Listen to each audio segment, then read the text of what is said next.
আসসালামু আলাইকুম সুপ্রিয় মৎস্য চাষী ভাই ও বোনেরা। তো হাঁস পোকা কিন্তু আহ, মাছের যেই স্থানে অর্থাৎ আইস কম থাকে সেই সব স্থানে কিন্তু আক্রমণ করে এবং হচ্ছে মাছ থেকে কিন্তু কন্টিনিউ রক্ত চুষে খায়। আর যদি সেটা পোনা মাছ হয় তাহলে কিন্তু তার পেট কেটে দিয়ে কিন্তু তাকে মেরে ফেলে, অনেকটা বলতে পারেন মেরে ফেলে। তো এই হাঁস পোকা আপনার হচ্ছে এক ধরনের পরজীবী। এটা হচ্ছে আপনার আহ, দেখবেন মাকড়সার মতো, অর্থাৎ পানির উপরে কিন্তু তারা চলতে পারে। পানির উপরে কিন্তু তারা কন্টিনিউ ডুবে না, অর্থাৎ আর চাইলে ডুবতে পারে, বাট তারা দিনের বেলা কি করে, দিনের বেলায় হচ্ছে পানির যখন তাপমাত্রা বেশি থাকে তখন পানির নিচে চলে যায়, নিচে গিয়ে কিন্তু মাছের ক্ষতিগুলো করে। আর রাতের বেলা কি করে বা সন্ধ্যার দিকে তারা আবার এই পানির নিচ থেকে যখন আবহাওয়াটা ঠান্ডা হয় তখন তারা উপরে চলে আসে। তো তাদের এই উপদ্রবের কারণে কিন্তু মাছের প্রচুর ক্ষতি হয় এবং এটার আহ, একটা কার্যকরী সমাধান আমি আজকে দিব আপনাদেরকে। সেটা হচ্ছে, তো এই হচ্ছে আমার পুকুরে দেখতে পাচ্ছেন একটা স্তর পড়ে আছে, সেটা হচ্ছে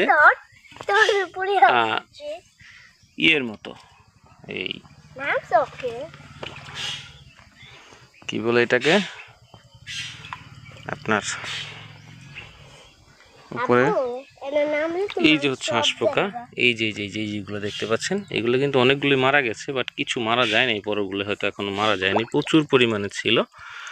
তো এই যে হাঁস পোকাগুলো, এগুলো কিন্তু এই যে দেখুন বড় বড়গুলো কিছু মারা গেছে, কিছু মারা গেছে, কিন্তু বাকিগুলো এখনো মারা যায়নি। তো এগুলো মারা যাবে আশা করা যায়, আবার কিছুদিন পরে আবার ডোজ দিতে হবে।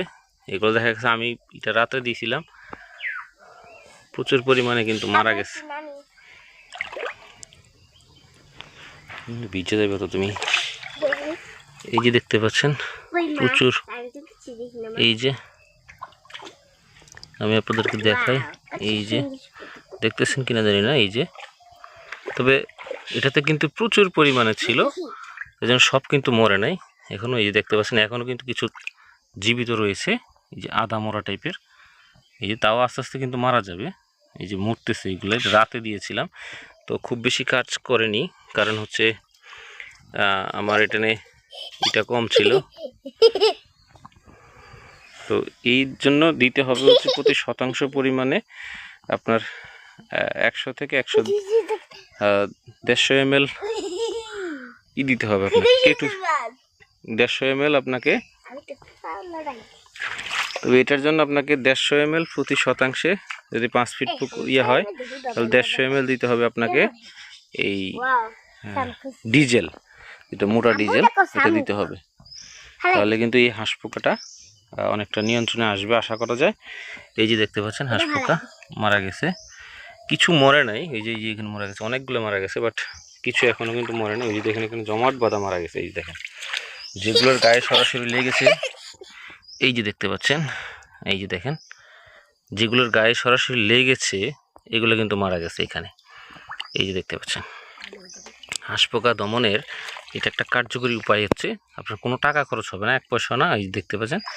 আর তবে হ্যাঁ, এটা আবার 1 সপ্তাহ পরে দিতে হবে যাতে করে এটার ডিম ফুটে আবার হতে পারে, এই জন্য আরেকবার দিতে হয়, দিলে মোটামুটি নিশ্চিহ্ন হওয়ার সম্ভাবনা থাকে।